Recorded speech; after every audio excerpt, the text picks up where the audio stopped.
Before starting the video, make sure to smash that like button. Do it now, it only takes a second to do it, and hit the subscribe button and the bell to turn on notifications so you can be informed whenever I upload new chronicles. Also, visit my website, that is tpchronicles.com. There you can read articles and see videos that cannot be uploaded on YouTube. You don't want to miss those videos. The link is in the description box below. Also, join me on Facebook, Twitter, IG, TikTok, social platforms. If you are down with the campaign, type CN, which stands for Chronicle Nation, in the comment section. Upon that note, let's get into this next video, and it goes like this.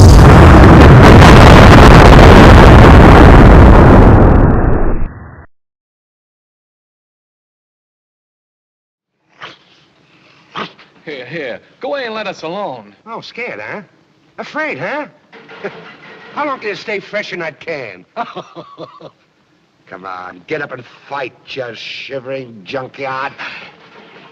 Put your hands up, you lopsided bag of hay. Now, that's getting personal, Lion. Yes, get up and teach him a lesson. Well, what's wrong with you teaching them? Well, I hardly know him. Well, I'll get you anyway, Pee-wee.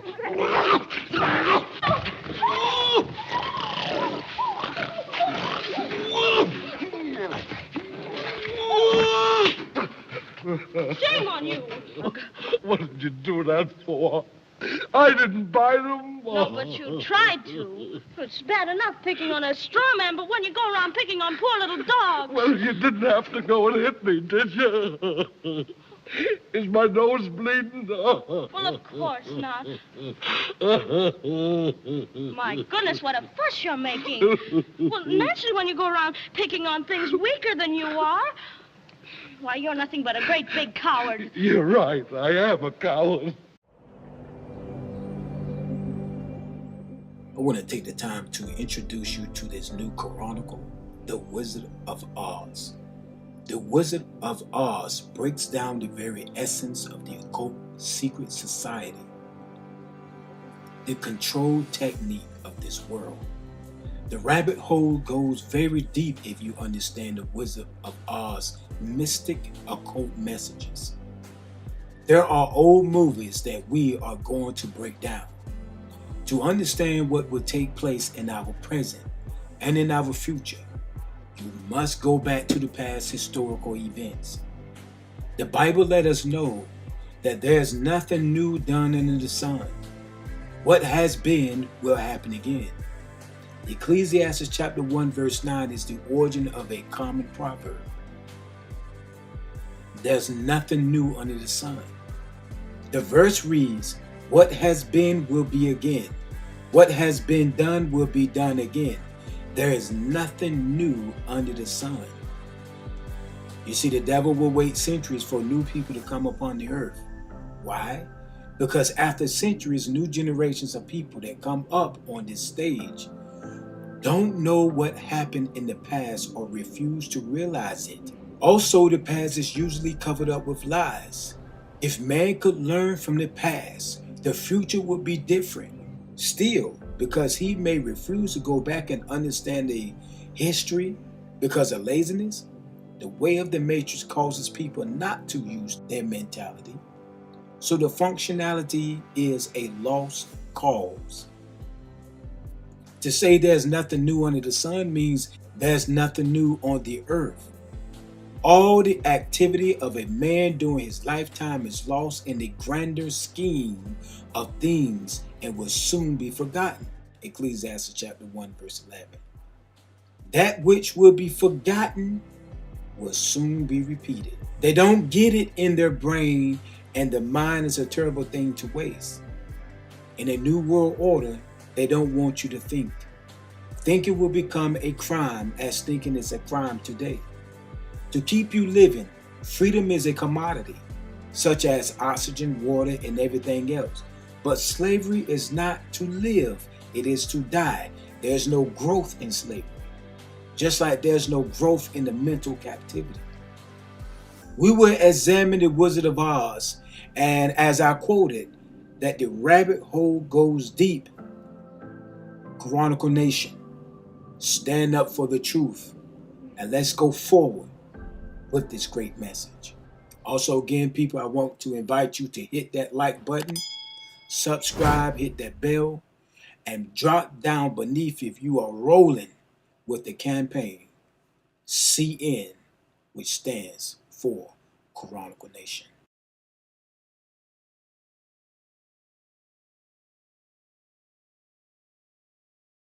The Wizard of Oz is one of the most iconic films in the history of cinema. According to the Library of Congress, it's the single most watched film of all time. Very few artistic works from the 1930s have managed to persist within the public consciousness. But even now, 82 years later, most of you watching know exactly who these characters are. Far less known, however, are the people behind these characters. Principal photography for The Wizard of Oz lasted from October 1938 to March 1939. During these 5 months, the stars of the movie were subject to some of the most horrendous conditions in the history of the American film industry. When it was all said and done, not a single character who set off down the yellow brick road left the land of Oz unscathed. In 1938, the studio bought out the rights to L. Frank Baum's popular children's novel, The Wonderful Wizard of Oz, and the rest was history. A history that some members of the cast and crew wish they could forget. Unlike Snow White, The Wizard of Oz was entirely live action, which presented a series of challenges while attempting to transform fantasy into reality. One of the most iconic scenes in all of cinema is Dorothy waking up in the land of Oz and the film transitioning from sepia to color. The official coloring method used to develop the film was Technicolor, which required heavy exposure due to the process of splitting the image into different color channels. As a result, the Oz set required an exorbitant amount of lighting, so much so that the temperature on stage often surpassed 100 degrees Fahrenheit. The heat was suffocating, and stagehands frequently had to be carried off stage after fainting. The set lighting was so intense that some actors even claimed to suffer permanent vision damage. The exhaustion suffered from the oppressive heat was only magnified by the arduous production schedule. For 6 days a week, the actors walked into the studio at 4 a.m. and didn't leave until 7 p.m. A significant part of each actor's day was dedicated to the meticulous preparation and removal of their costumes. The Scarecrow, Tin Man, and Cowardly Lion are one of the most recognizable trios in fiction. All 3 characters were brought to life by the skilled design of makeup artist Jack Dawn. While the costumes presented an impeccable external appearance, conditions weren't so pleasant on the inside. Every morning as the Scarecrow, Ray Bolger would have to spend an hour getting his latex and plastic mask painstakingly glued to his face, and every evening he would spend an hour getting it removed. The mask completely covered his facial pores, meaning that he was physically unable to sweat while wearing it. One could only imagine how it must have felt to wear that thing for 15 hours a day. But Ray Bolger didn't have to imagine. For 22 weeks, it was his reality. By the time filming was complete, the repeated applications of the mask left Bolger with permanent grooves around his mouth and chin, but considering what happened to some of the other actors, he may have gotten off easy. The Tin Man was played by Buddy Ebsen for about 9 days. That's how long he lasted during filming until he was hospitalized from a severe reaction to the Tin Man's metallic makeup. Ebsen's silver face paint was made out of aluminum powder that would eventually coat the inside of his lungs, nearly asphyxiating him. As Ebsen sat bedridden under an oxygen tent in the hospital, the studio could not have given him less sympathy. Producer Mervyn LeRoy repeatedly phoned the hospital, angrily insisting that Ebsen return to the set. After 2 weeks out of action, the studio replaced Ebsen with Jack Haley. Much like Pete Best getting cut from the Beatles, Buddy Ebsen would end up becoming one of the unluckiest men in show business. Not only was he unceremoniously fired from what would have been the biggest role of his career, the incident left him with chronic bronchitis. Jack Haley managed to avoid a catastrophic reaction to the aluminum makeup, but it still gave him a severe eye infection that forced him out of work for days. The rest of the suit was so stiff that it rendered Haley unable to sit down or lie down during filming. In order to rest in between takes, he was forced to lean on a reclining board. But despite all the complications it caused, the Tin Man costume may have still been preferable to that of the Cowardly Lion. Burt Lahr's lion suit was compared to carrying around a mattress. The bulk of the costume consisted of a 60-pound lion hide. A real lion hide. Combined with additional padding, some estimates put the weight of the full costume at 100 pounds. Burt Lahr would become drenched in sweat after just a few minutes, and he would frequently have to take off the suit between shots to avoid exhaustion. The prosthetic mask covering his face didn't allow him to fully open his mouth, forcing him to consume all of his on-set meals through a straw. Halfway through production, Lahr gave in and sacrificed an additional hour each day in the makeup chair so that he could eat solid food at lunch. As someone who was known by his peers to be a hypochondriac, Burt Lahr was in near constant agony. But by far the worst costume-related accident during the whole shoot happened to Margaret Hamilton, better known as the Wicked Witch. Nowadays, there are lots of ways to make someone look green, but in 1938, the only tried-and-true method used by Hollywood makeup artists was copper paint. Copper, of course, is toxic when ingested by humans. This was known back then, but the studio showed no restraint in applying the copper concoction directly to Hamilton's face and hands. Towards the end of production, Hamilton realized that the constant application of the witch's makeup had tinted her skin green, an effect that lingered for months after the job. Wearing the makeup on set was a constant struggle. Once it was on, Hamilton was unable to touch anything without staining it, and required assistance to perform the most basic of tasks. But the day-to-day struggles of the makeup would pale in comparison to the accident she suffered on December 23, 1938. When departing Munchkinland, Hamilton was scripted to exit the scene in a fiery cloud of smoke. The first attempt at the stunt went flawlessly, but director Victor Fleming wanted to get a few extra takes for insurance. On the fourth attempt, the pyrotechnics were ignited too early, causing Hamilton to be engulfed in flames. The accident resulted in second-degree burns on the whole right side of her face. The skin on her right hand was entirely scalded off. But before Hamilton could even receive medical attention, she had to slowly and excruciatingly have the copper makeup removed from her freshly burned skin with rubbing alcohol. Margaret Hamilton would spend the next 6 weeks in the hospital before returning to the set. On her very first day back, she was scheduled for the skywriting scene, another stunt involving pyrotechnics. Hamilton adamantly refused to put herself anywhere near fire again and threatened to walk out of the production right then and there.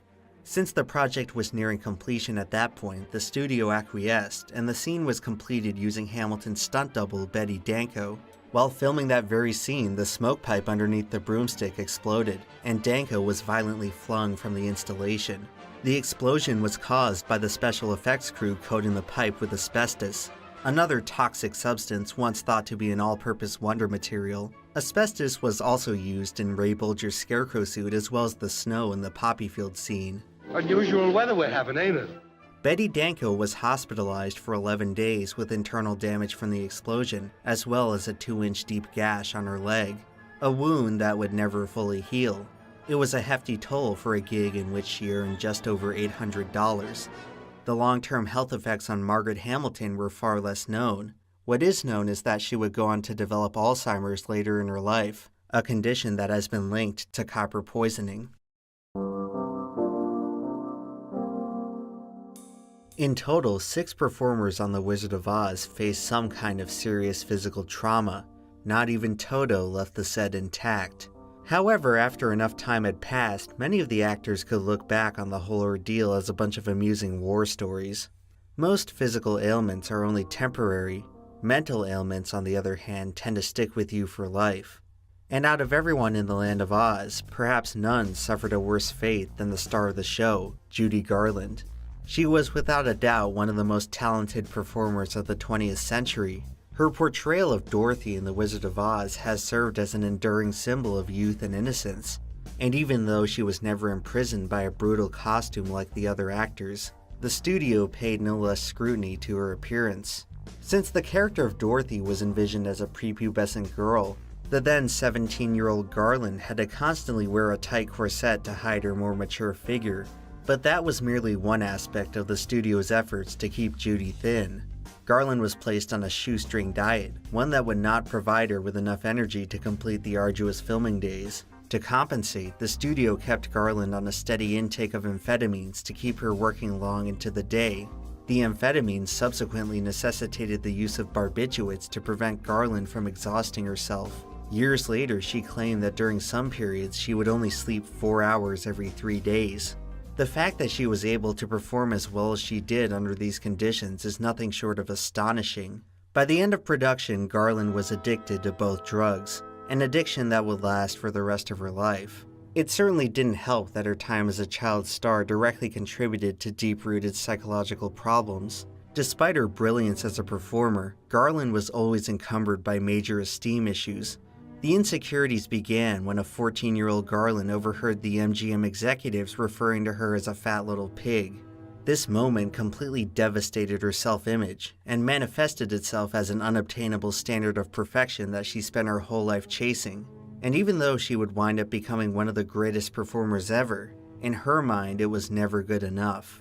In many ways, Judy Garland was the first tragic child star, an archetype that has sadly become much more common in modern times. Clinical psychiatrist John Linden encountered many such patients while practicing in the Los Angeles area. He observed that premature stardom resulted in many child actors forming severe identity issues. They tended to report a feeling of profound emptiness when they weren't performing, as if they were marionettes whose true selves lacked any sort of meaning.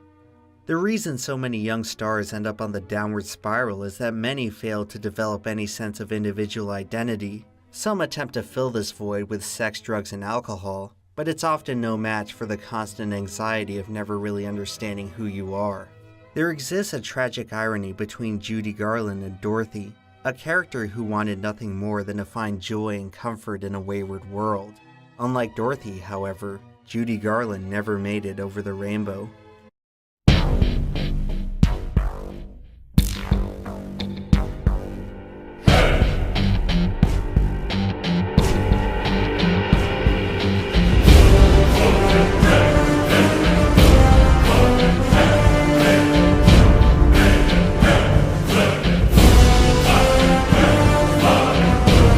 Please take this time to subscribe, hit the bell to turn on your notifications.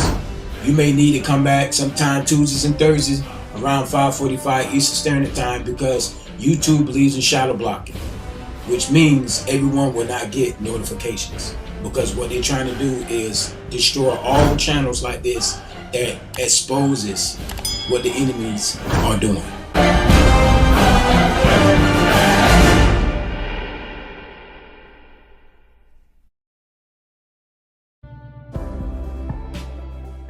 Chronicle Nation, I wanted to show you what these celebrity pawns went through to put this movie or this occult message together in the form of a movie.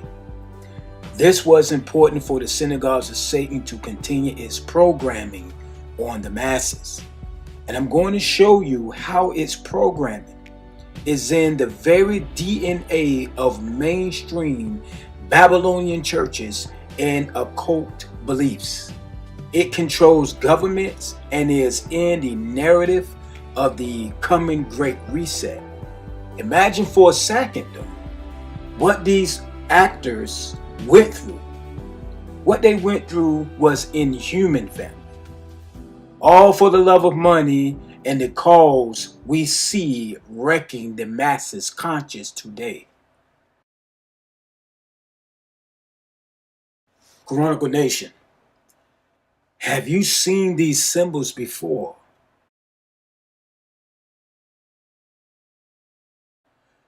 Do you know who this woman is and who this man is? I'm sure many of you watching this chronicle don't even know who they are and don't even have a clue. Do you know why you don't know? Because you are not supposed to know. This is what the synagogues of Satan wants you not to know. And that's nothing. They don't want you to know nothing. They want us entertained by acting on the world stage and politics, movies, music, whatever, with fabricated beefs and wars. They want the world to stay high off illegal and so-called legal drugs and work yourself to death. If you know who this man and woman are, drop the name and what they were used to preach in the comments section. What about the symbol? What about these symbols, family? The images in this photo speaks 1,000 words. You can see these symbols everywhere. And you may say, well, Pastor, I see the Nazi symbol. See, that's where you are lost when it comes down to the know, or knowing and understanding the symbolism. You see, this symbol, people, represents a movement that has been here, but we saw the ugly head around or rising around 1875. You see, Nazi Germany was the German state between 1933 and 1945, when Adolf Hitler and the Nazi Party controlled the country, transforming it into a dictatorship under Hitler's rule. But Hitler, people, was a pawn like all other leaders, kings, presidents, and rulers throughout time to usher in Satan's oldest warfare against the emperor God of all creation. And that's crowning Lucifer's anti-system to control humankind and plunder us into everlasting darkness. So if you see here, people, the theme of this masquerade is there is no religion higher than the truth. What is this truth they're talking about? Well, this truth is considered among a very few, or given, I may say, among a very few who call themselves the illuminated ones. The ones that possess the mystic truth. That's what this truth is. This truth is what Lucifer preached in the Garden of Eden, which is mysticism. That there's a truth that God hid from us, that man is equal to God. You see, Satan did this to exalt the cardinal being of man, so we would reject the law of God and receive the wrath of God that would come upon sin. This is what Hitler was programmed to do. And check out what this lost pawn said. That's right. You're not Hitler. You're not a Nazi. You don't deserve to be called that and demonized. Well, I see good things about Hitler also. The Jew, I love everyone. I'm done with the classifications. Every human being has something of value that they brought to the table, especially Hitler.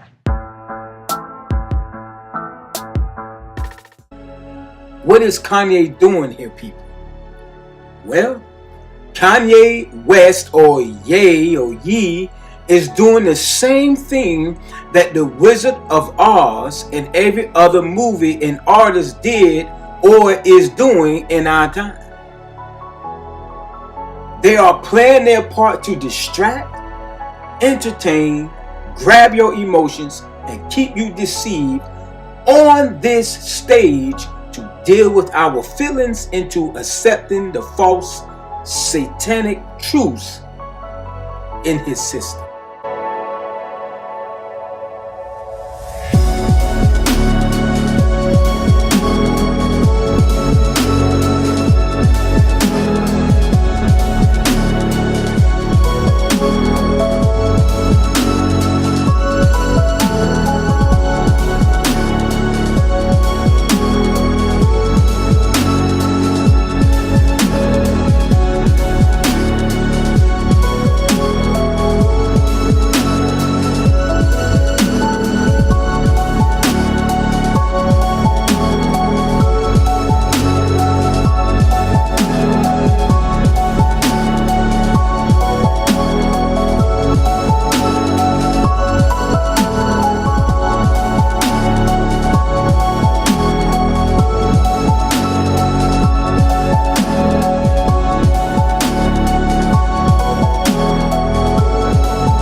What is your profession?